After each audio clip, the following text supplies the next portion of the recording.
SLP ಈಗಾಗಲೇ ಆಗಿದೆಯಲ್ಲ.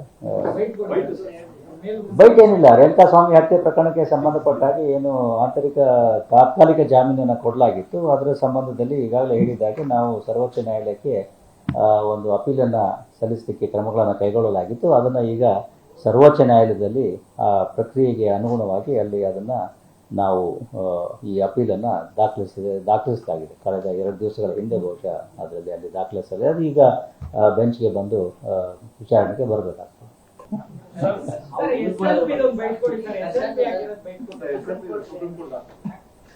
SLP ಈಗಾಗಲೇ ಆಗಿದೆಯಲ್ಲ.